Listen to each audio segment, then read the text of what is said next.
AI is going to eliminate jobs for people that don't use AI and the bad VAs.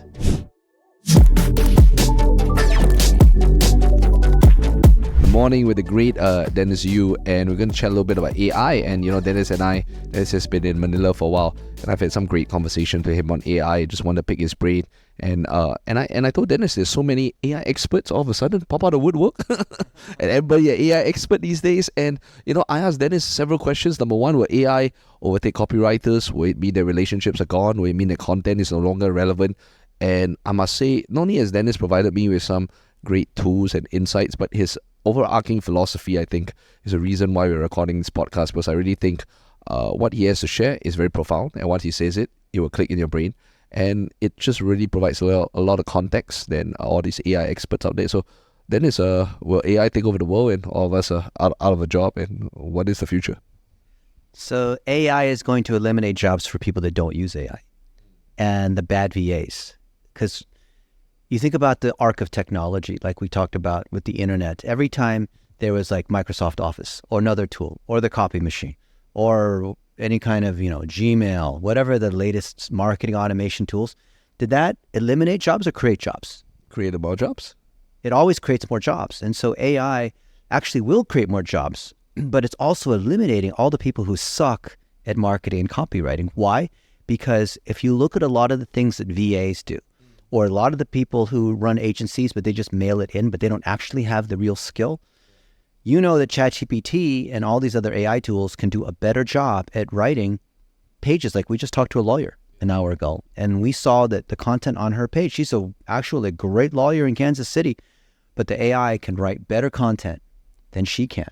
So what is she going to do? What is her agency going to do? And the thing that sparked this conversation was that we said, ironically, when the world can be astroturfed with lots of AI-generated content on any area of expertise, we can't be more expert than the AI. We can't beat the AI at chess, right? So instead, we have real relationships. Like Melvin and I are together right now, and we were singing karaoke like last night with Colin, and we're hanging out, and these things are real experiences. The AI can deep fake us to make it look like we're having the conversation, but there's so many other signals like this being recorded on my iPhone. It's showing the location, it's showing who's there, it's showing all these other things that there's always going to be signals of authenticity that are beyond what the AI can do. So think of the idea of SEO as being able to beat the lie detector test, right? So if I want to beat the lie detector test, and Google is assuming that I'm creating fake content, because that's what they have to do. The search engines assumes this. What can I do to show that I am not just generating thousands of web pages with ChatGPT? Well, that's why Google created EEAT. And they used to be called EAT, but they added that extra E, and you know what that E is? Experience. Experience. So if you are good at the thing that you say you do, in the city that you say you do it, or the area. So if you actually are an expert copywriter for real estate agents in Singapore, and you have relationships in Singapore, and you have real estate agents in Singapore, and you demonstrate that you have done copywriting and you've achieved specific results, and you have videos, you have podcasts, you have all this kind of stuff, then you can feed that into ChatGPT, and it can enhance it like an editor. And that's the correct usage of using ChatGPT, not write a blog post about, 10 different things on how do you sell a house in Singapore's difficult market, right? Any ChatGPT can write that. Any idiot can use ChatGPT to write that. But as we just saw a few minutes ago with Colin, we have this conversation, this very thoughtful conversation about what she stands for and how she's different, this differentiate. Anyone who's using ChatGPT must provide the context on how you're different. And it's not through just using a prompt, as if that's a substitute for thinking. AI requires actually that you are better at thinking, because all the low-level mechanical stuff like writing code to build a WordPress site or anything that can mechanically be done that's procedural, I let the AI do that. The AI should be doing that. So ironically, like we talked about, the big shift, if you follow this thing to its logical conclusion with AI generating lots of stuff and automation, the thing that stands out, the last thing preserved after this whole thing gets wiped away, is real relationships of real people who actually get together. Like Melvin and I, we got together in Singapore years ago. And we had lunch and did all these things. And we were with Elliot Drake, who's now a very successful entrepreneur. And those are real things. And so if stuff today, Donald Trump says this one thing is a deep fake, you don't really know. But if we can tie back to the real experiences that we had, post that you made on Facebook, then we can trace that signal all the way forward.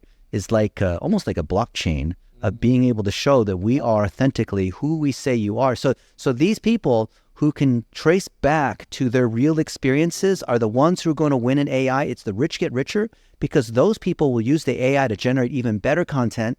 And all the people who kind of like suck at what they do, I'd have to ask, what is your differentiator? Where's your authority? Where's your real experience? Because the AI is a multiplier. Bill Gates said the technology is a multiplier. It's neither good nor bad. If you suck, it's just going to multiply how you suck. Wow.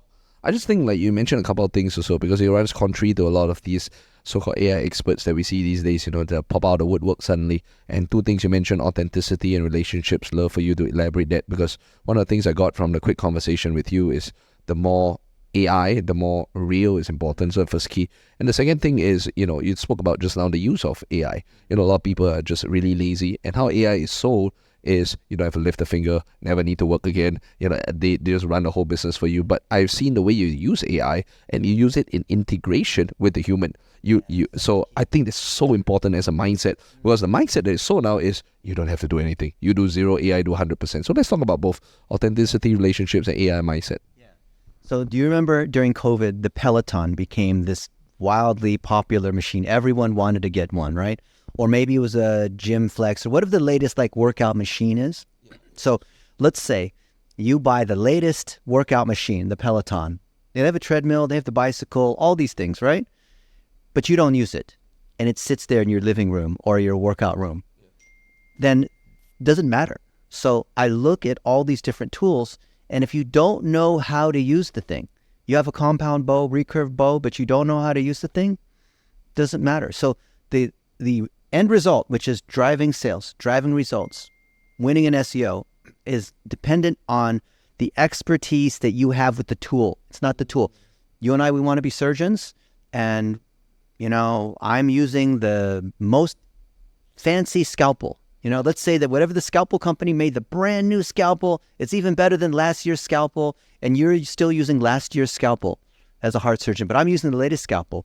But I have done 0 surgeries. I've only watched some YouTube videos on how to do heart surgery. You're a very experienced surgeon, but you're using last year's scalpel. Who's going to win? I'm probably going to win.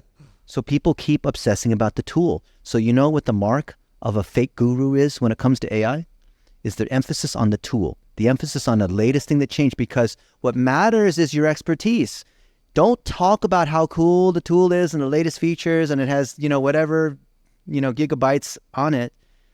What we just did with Colin just now, I didn't talk about ChatGPT. We did it, right? I didn't just talk about how strong I am. I'm going to actually lift the weight and show you I can bench press 250 pounds. That's the mark. These AI people, if they're making their money by selling the courses, I would wonder whether they actually use the thing. Show me, I can show you websites I have that have 1 million visits a month, and I'm using AI tools the right way. People who want to sell you stock trading programs on how to get rich because they have the magic software to tell you when to buy and sell. If you're making money on the stock market with what I'm just using it, for software or whatever, why are all these people selling courses and whatnot, right? Freaking give away your knowledge for free, because anyone I listen to who's giving advice on AI or whatever, if their income comes from selling courses, I immediately don't trust what they have to say. Right? Just like all the people in internet marketing, I want to see you actually have a business and you're making 90+% of your money from that business, not from coaching and consulting. Wow. Well, I just want to talk a little bit about the mindset also that you have towards AI, right? Because you combine, because a lot of people are teaching just get AI, right? Or the blog posts. And you mentioned, first of all, Google can spot it. Number 2, it sounds really odd. It sounds really fake. But the way you use AI is you plug in some elements and you ask it to complete. Can you talk a little bit about the mindset of using AI? Yeah. So we think of AI as like a human editor, a really smart human editor, or a whole team of people. So if you had a team of really amazing VAs, and one was like an editor, and there was a copywriter, one was a manager, one's a video editor, one's you have all these different specialists that do different things. Let's say you're a newspaper, magazine, excuse me, TV station. Well, you could have a TV station with all the editors, all these sorts of people, but if you don't have news, it doesn't matter. So it's all based on the ingredients you come in, or to use the kitchen analogy, because I like to eat. So that is one of the most important and really interesting things is really think about the mindset you have towards using AI. You know, I've a lot of friends and people in the industry, you know, so they talk about this idea of using AI, never have to lift a finger, write an Amazon bestseller, write all the video scripts for you. it just sounds too easy to be true. But the way you use AI is really interesting. You feed it stuff, you use it to complete things, you use it in integration with the human. And I find it really, really interesting. It runs counter to what everyone is saying, which is you don't have to lift a finger. So you want to elaborate a bit? Yeah. So the big mistake that people are making is they're using AI for synthetic content. So synthetic content is write this blog post about whatever, or build me a website, or write me a book, or just generate something out of thin air. And Google did tell us recently, when we spent some time with them in closed door sessions where we had to sign the NDAs, that right now they're not penalizing people that are using ChatGPT, but they can detect it right now. So I said, wait, so you can detect people using ChatGPT, but you are not penalizing people? And they said, no, not yet, because the content's still helpful, and the amount of content hasn't reached the point where it's now just, but in a year from now, there's going to be so much fake content everywhere that it's not that they're creating penalties for using AI. It's that there's just so much content, they all look the same. So to your point, Melvin, you're using the AI to complete things that you've done. So for example, you and I have recorded a lot of podcasts and a lot of courses. So something I did today, I fed through one of my courses and I said, please study this course and write a quiz, 20 questions, and make sure some of the questions are like basic, make sure some of the answers are like silly, or some are, require you to think, or some can't easily be answered with ChatGPT. So I'm even asking ChatGPT, try to phrase a question in such a way that you don't think ChatGPT can answer it, right? But I'm taking existing content and experience. I'm taking movies and videos and pictures from my cell phone and having that be processed. So let me tell you one of my favorite SEO tips that I just started doing this week.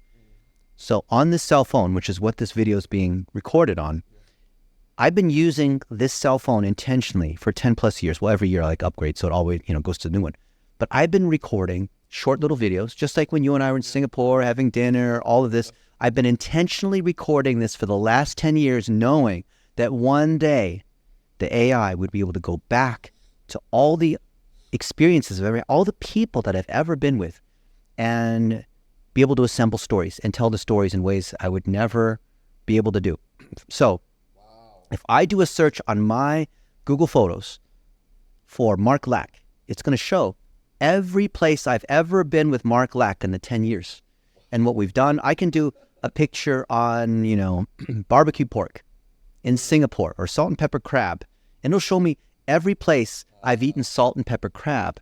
So the key here is I'm starting with real experiences. So if I wanted to write a best-selling book on the best buffets across the world, it actually could pull all that information and write that and pull the pictures together and all that. And that would be to someone else who just says, you know what, I don't know anything about food. I've never been to the Bacchanal buffet in Las Vegas. I've never been to the Marriott in Dubai, which has an amazing breakfast buffet that Dan Yulin and I know about. Because I actually have the real experience, the AI can enhance that and process it.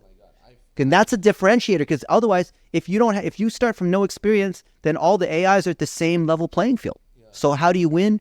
You actually have the real experience and includes all the different pieces so I can pass that lie detector test. I just had something brilliant is you're saying that you use AI very differently because people use it as a creator of synthetic. You use it as an amplifier of authentic. And I think that is so freaking different in like mental philosophy. Because they are like, well, I don't care, I just want to create like fake stuff. But you are like, no, I want to take authentic stuff and I want to amplify it. And I just really think that's really critical. You have a few mindsets on using AI that I think are really critical. One is empathetic listening, which is really very curious to me. Next one is critical thinking. And just And it's so interesting because number one, people don't think of listening to an AI. So I'd love for you to share that. And second one is like thinking, people like, hey, the AI will do the thinking for me, so I don't have to think. So why are these two so important? So anytime you hear someone talking about a tool and treating the AI as a tool, they're not using it the right way. Now, certainly when, the Roomba is not very sophisticated, it just bumps into the furniture. Certainly in the earlier days of search, you just had a box, you type it in, and you had to type it in the right way because it didn't really understand exactly what you're looking for. When you type in New York pizza, it might not know that you want pizza in New York, that you're in New York right now and you're looking for pizza. Or you type in Subway. Are you looking for the Subway sandwich foot long, or are you looking for the Subway to be able to go to this other part of town? The AI wasn't smart enough. And it was AI back then, or machine learning to be more accurate. Now the AI is so smart that it's not about the programming and tools and technology. So it used to be, because the tools weren't as smart, we had to do a lot of the sort of manual adjustment. Now there's no need to do that. It used to be that you would use NLP and semantic indexing to be able to figure out all these technical things to try to trick the search engine, or these all these tools that don't even exist anymore. But now, Sam Altman, who is the godfather of the OpenAI Foundation, ChatGPT, all this, he said the programming language of 2024 is English. Thus, because all the technical barriers have been stripped away, people like me that are engineers, I was a search engine engineer 20-something years ago, the advantage I have because I write code, or I have written a lot of code, is now reduced to nothing. anyone who can think the thing, anyone who can manifest it, yes, by thinking clearly, visualizing exactly how they want to see something, is who's going to win, because the technical barrier has been stripped away. Yes. So all the top AI experts agree. I've asked them, I've talked to, Jeremiah Ouyang and Robert Scoble and Charlene Lee and all these people, and they all agree that your ability to empathetically have a two-way conversation via active listening is what separates those people who are getting the value out of the AI versus not. It is not a technical tool. When the internet first came out, it was all about like programming and tools and features of different tools and these weird technical things. Now, all that technical stuff is stripped away. Instead of having to put the semicolons in the right way and learn to click here and click here and click there and say this magic phrase, that's all been taken away. So anyone who talks like that, they don't understand what's happening right now. They're just trying to get money out of you by confusing you. Yeah. That's how you tell when someone is bullshit, when they try to confuse you and then try to ask money from you, right? Yeah. Especially if they don't make money. They should be making almost all their money on something other than selling courses and programs. Right. Okay? Because that shows stockbrokers should actually be making money in the stock market instead of, trying to sell you stock.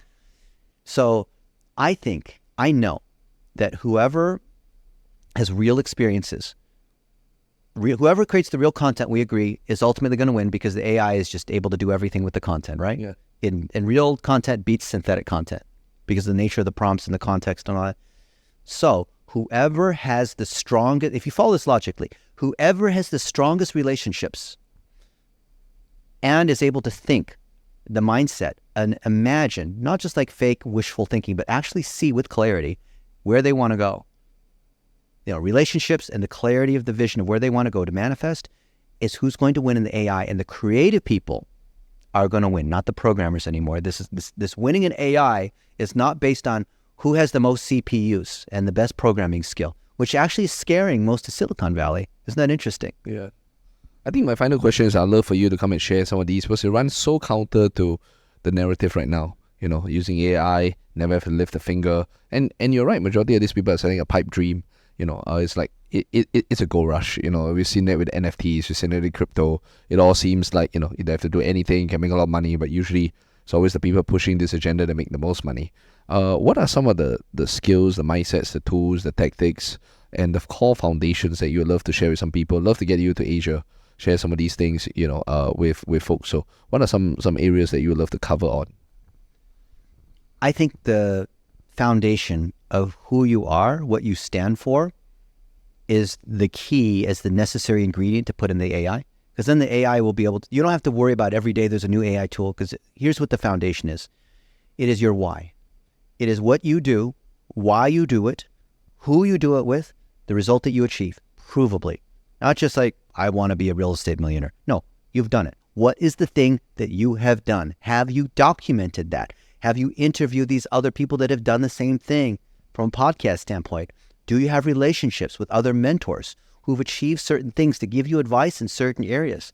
When you're at the conference or at the mastermind or whatnot, have you built those relationships?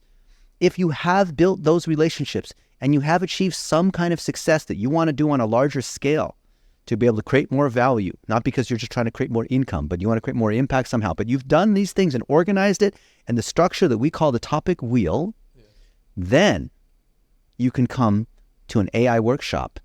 And now we have magic because we have the necessary ingredients and we can 10x that. If you don't have those ingredients, no amount of magic is going to overcome the fact that you don't have clarity in your relationships, in the core value that you provide to that core customer in the way that you do that core thing. If you have that clarity, the AI is now like this army of very intelligent VAs for you. Yeah. That's the way to think about it. That's the mindset. And AI is, we like to say you can't make chicken salad out of chicken shit. Take. You must start with the good ingredients, and then like Bill Gates said in The Road Ahead, technology is a multiplier, right? If you don't know what you're doing, you don't know where you want to go, the car having more horsepower doesn't matter, right? And I know it sounds crazy, but it really is a mindset thing of understanding if you were to die today, I know it sounds morbid, but what would you record, for your funeral message? What would you say at your, you were to die, people come to the funeral and they play this one message from Melvin Soh. What would it say? You have to be able to answer that question. It sounds weird to think like, why is Dennis asking, what would you say at your funeral? Like, what is he, like thinking about death? No, you're thinking about your legacy now.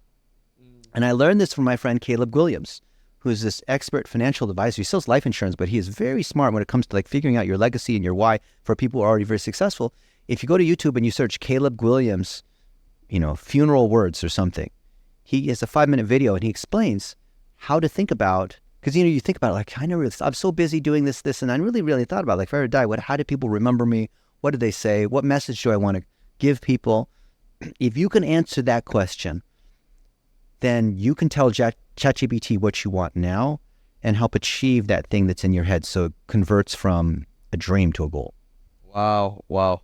I think this is amazing. I think the real benefit here of listening to someone like Dennis is, there are so many young folks out there and all they teach are just tools. And if you want that, you can buy tons of courses, a lot of YouTube videos on tools. But it really is the thinking, thinking that using AI is an amplifier. 0 times 1,000 is still 0. But 10 times 1,000 is 10,000. So, yeah, man. So at the end of the day, it's like, what do you bring to the table? As I listen to you, you can't make something out of nothing. And what I think the biggest problem in the AI game now is people are promising that they can make everything out of nothing. And I think that's a big problem. And I think what you're saying is that if you bring something authentic, you bring something, you can make a lot of things. And I think that is just the art, science, philosophy, theory of AI. Really appreciate this, man. And guys, I love to invite Dennis over to Asia to share on this. The reason is not just because he's so 30 plus years in the game, knows a lot, speaks with the highest level people, but also just the thinking, the depth of wisdom, experience is really different than if you listen to a 21-year-old who just discovered ChatGPT like a year ago. So he can also be a life coach. So guys, like this kind of stuff, let me know below. And and we really look forward to putting something on with Dennis. So thanks so much, Dennis. Love to hear what you guys think. Ask any question. I'm always looking at the comments to see what you guys are doing. I'm always learning from everybody. Changes so fast. Take care, guys.